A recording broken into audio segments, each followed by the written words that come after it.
지난 한 주간 참 여러 가지 우여곡절들이 많았습니다. 주식시장에서는요. 그런데 미국 라스베이거스에서는 CES가 성대하게 열렸고요. 결국 폐막이 됐습니다. 그 현재 직접 다녀온 취재기자와 함께 CES에 대해서 한번 파헤쳐 보도록 하겠습니다. 현재 조정현 기자 나와 있습니다. 어서 오십시오. 네, 안녕하세요. 네, 안녕하세요. 지난주에 회사 사람 중에서 가장 부러웠던 사람 중 한 명이 네. 개인적으로 조정현 기자입니다. 거기에 CES를 직접 또 다녀오셨는데요. 네. 분위기가 사실 저희들은 아무리 언론 보도를 많이 봐도 네. 직접 가본 사람이 제일 잘 알겠죠. 어땠나요? 네, 어떤 한 해의 트렌드를 미리 본다는 측면에선 굉장히 좋은 경험이었는데 네.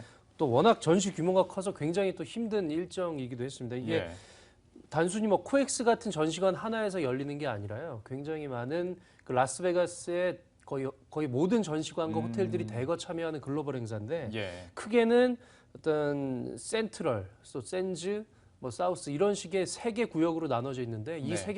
세 개 전시 구역 안에도 무수히 많은 호텔과 이 컨벤션들이 포함이 돼 있어서 쉽게 예. 설명을 드리면 광화문, 을지로 또 한 동대문 정도의 각각 코엑스만한 크기의 어떤 전시 컨벤션 센터들이 들어와서 거기를 다 다녀야 하는 그런 글로벌 이벤트라고 생각을 하면 될 것 같고요. 예. 어떤 한 해의 트렌드를 미리 보여주고 또 이번에는 사물 인터넷이나 스마트카 이런 신기술들이 어떤 대중화를 선언하는 시발점이 된 것 같아서 그런 점에서 굉장히 좋은 경험이고 또 전자산업이 굉장히 다른 산업과 융합해가면서 크게 발전하고 있구나 이런 것들을 확인할 수 있는 자리였습니다. 예. 저도 한 곳에서 다 하는 줄 알았더니 네. 그러니까 뭐 코엑스에서 했다가 DDP 갔다가 네. 뭐 킨텍스 갔다가 약간 그런 식이네요. 그런 식인데 예를 들어서 제가 삼성전자에서 코웨이 부스를 취재 가려고 예. 굉장히 뭐 쉬운 뭐 편한 마음으로 나섰는데 네. 왕복에만 한 1시간 20분 정도가 걸리더라고요. 그래서 코웨이 하나 보고 오는데 한 3시간이 걸리는 그럴 수 있겠네요. 뭐 그런 행사였고 굉장히 또 많은 업체와 인파와 교통들이 몰리다 보니까 그 혼잡함이 대단했습니다. 이 정도로 좀 규모 자체가 워낙 큰 가전 전시회인데요. 네. 이렇게 좀 띄어져 있는 가전 전시회라 하더라도 하나의 축이 있었다면 바로 어떤 스마트 기술이 아닐까 싶은데요. 그렇습니다. 어떤 스마트 카도 많았고 사물 인터넷 얘기도 잠시 후에 계속 할 거지만 네. 이번에 어떤 스마트 TV 얘기도 네. 많이 나오고 어떤 스마트 기술의 어떤 원년이라고 해야 될까요? 그런 것 같아요. 일단 가전쇼니까 아무리 뭐 세상이 발전하고 전자산업이 다른 산업과 융복합한다고 해도 역시 가장 중심은 TV입니다. 네. 어떤 이 라스베가스 CS 2016의 가장 중심 전시관이 바로 그 센트럴 홀인데요. 예. 어떤 전시를 위한 임대료가 상상을 초월할 정도로 비싼 게 바로 이 센트럴 홀인데 그 가장 중심에 삼성전자와 LG전자 같은 지금 어떤 글로벌 전자 가전업계를 주름잡고 있는 우리 업체들이 그 한 중심의 전시관을 굉장히 큰 규모로 열었습니다. 예. 지금 보시는 게 이제 방금 그 삼성전자 부스가 나왔었는데요. 일단 스마트 TV가 대중화를 선언한 원년이기도 했습니다. 삼성전자는 모든 TV의 모든 초고해상도 TV 라인업에 그 IoT 기능을 접목시키겠다고 선언을 했었고요. LG전자 역시 이번에 LG 시그니처라는 그 고급 브랜드, 프리미엄 브랜드를 런칭을 하면서 스마트 TV를 어떤 그 중심으로 그 포함을 시켰고요. 지금 보시는 게 그 삼성이 미래 TV 기술로 들고 나온 이 트랜스포머블 TV입니다. 저 TV 안에서 21대 9 또는 뭐 15대 6 같은 어떤 다양한 그 화면 비율의 TV를 하나의 기기에서 구현을 할 수 있는 그런 스마트 TV도 선보이기도 있고요. 예.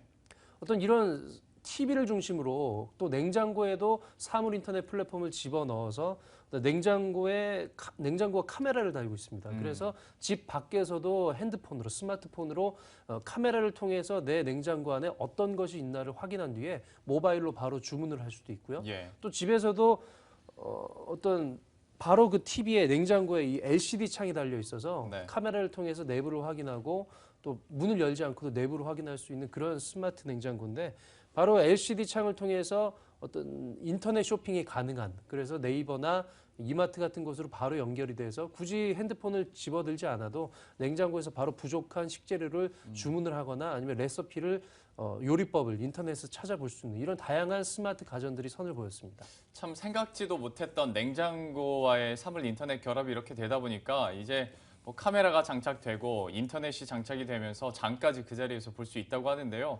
참 무궁무진합니다. 그리고 또 한 2, 3년 전부터 CES에서 특이할 만한 점이 분명히 제가 가전 전시회라고 계속 얘기를 하고 있는데 네. 자동차가 유독 많이 보여요. 이번에도 좀 많이 있었죠. 이번에도 어떤 그 가전업체들이 마련한 센트럴홀과 그 옆에 바로 이제 노스홀에 자동차 업체들이 부스를 차렸는데 네. 양 전시장 면적이 크게 차이 나지 않을 정도로 어떤 자동차 업체들의 참가가 유독 활발한 게 이번 CES였었습니다. 예. 그 주목할 만한 점은 스마트카의 출현인데 그 전자기술이 융합된 스마트카 기술인데 우선 자율주행차를 꼽을 수 있을 것 같아요. 스마트카라고 하면 어떤 자율주행, 혼자서도 알아서 가는 자율주행차와 네. 또 다른 사물들과 연결이 되는 예를 들어 집안의 가전 상태를 차에서 확인할 수 있는 이 커넥티드카 네. 두 가지로 양분이 되는데 우선 지금 그림으로 보이시는 게 기아차가 들고 나온 자율주행차입니다. 네. 이 기아차의 소울 전기차를 기반으로 한 자율주행차인데 지금 보시는 것 같은 어떤 카메라 센서 또는 레이더 센서를 레이더 센서를 활용해서 그 앞차와 뒤차, 주변의 사물을 모두 인식을 해서 적절한 거리를 유지하면서 스스로 달릴 수 있는 그런 자율주행차인데요. 네. 이 CES가 열리고 있는 라스베가스가 속해 있는 네바다주가 굉장히 이 자율주행의 시험 면허를 취득하기에 굉장히 특화가 돼 있죠. 까다롭기로 알려진 그런 주인데 예. 말씀대로 특화가 되어 있습니다. 여기에서 기아차가 아우디에 이어서 두 번째로 자율주행을 위한 시험 면허를 취득하기도 해서 큰 네. 성과를 보이기도 했었는데요. 이번에 기아차도 굉장히 큰 전시 부스를 차려서 포드나 토요타 이런 글로벌 업체들과 나란히 이 스마트카를 전시를 하기도 했습니다. 네. 현대차그룹 그 임태원 전무의 말을 직접 들어보시겠습니다. 네, 일단 자율주행차가 상용화가 되면은 획기적으로 교통사고를 줄일 수가 있습니다. 또한 사회적인 약자, 그러니까 노약자라든지 그다음에 장애인들이 훨씬 더 운전을 할 수 있는 그러한 확률을 높여줄 수가 있습니다.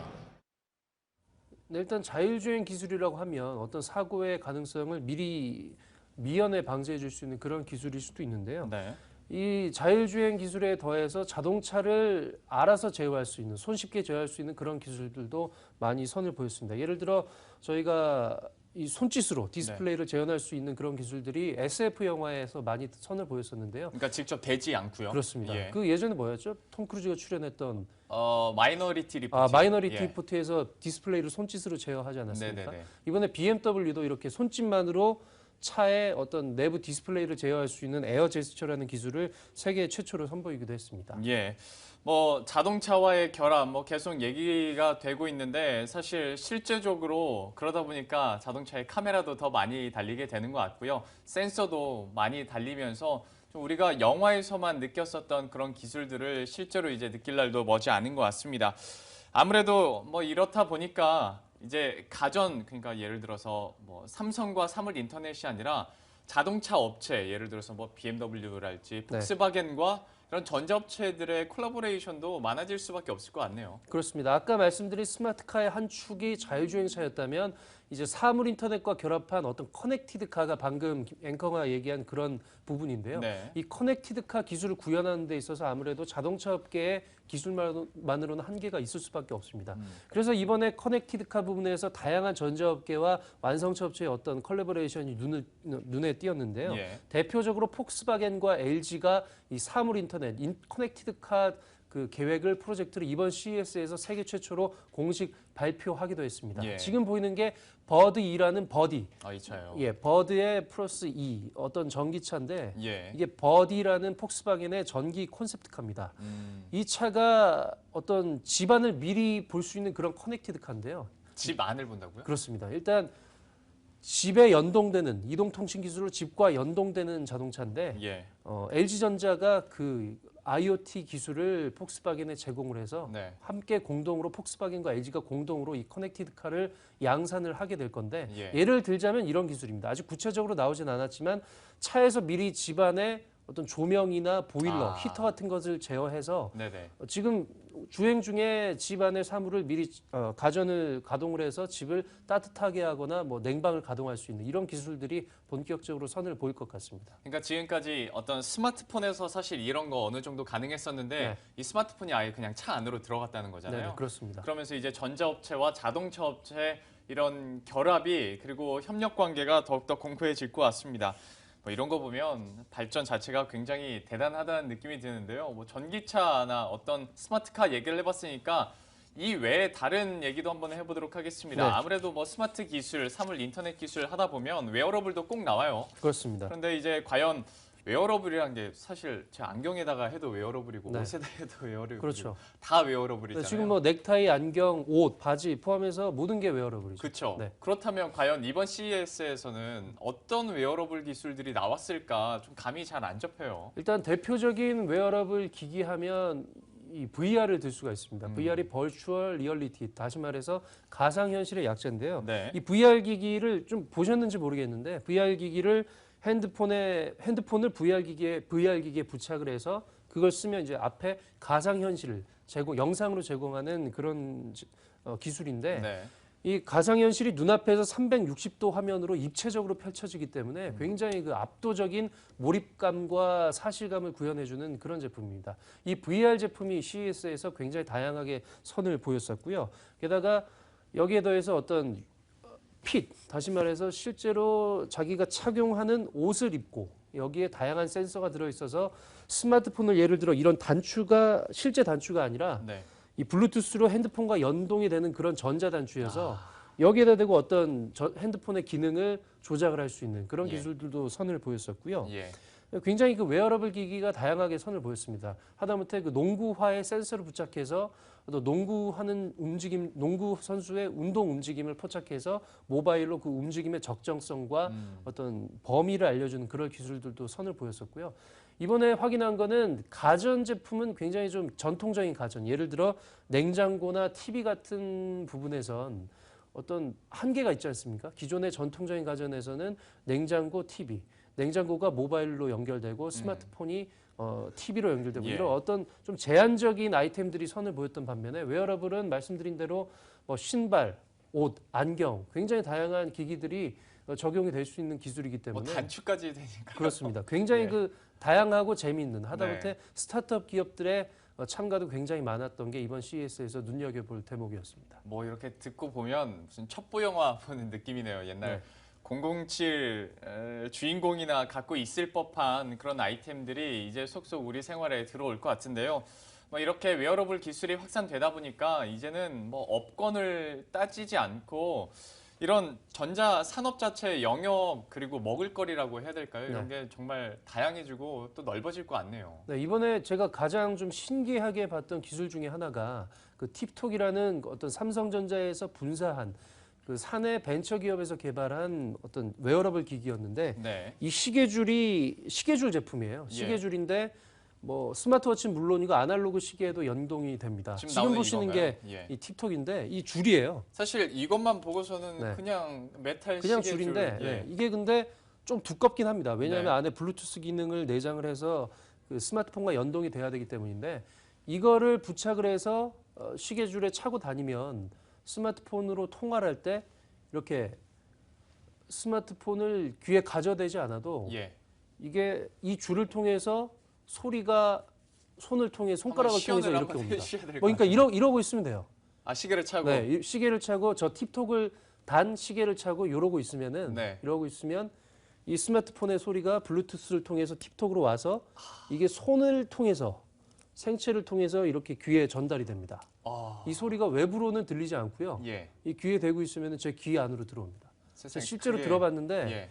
이게 약간 지지직하긴 해요. 그러니까 네. 소리가 물론 이 스마트폰을 귀에 대는 것만큼 선명하진 않은데 네. 뭐 이러고 있으면은 음악도 들을 수 있고 또 상대방과 통화를 할 수도 있습니다. 어허. 이러고 있으면 뭐 제가 지금 말하는 게 다 상대방에게 전달이 되는 건데 좀 이상해 보이잖아요. 약간 경호원 느낌이 나긴 하네요. 네, 뭔가 좀 쟤 뭐 하고 있지 뭐 이런 예, 예. 생각이 들 텐데 이게 되게 신기한 기능인데 아마 곧 양산이 돼서 등장을 하지 않을까 이렇게 기대를 모으고 있습니다. 사실 우리 생각해 보면 한 5년 전까지만 하더라도 네. 블루투스 이어폰 끼고 거리 지나다니면서 그렇죠. 혼자 말하면 네.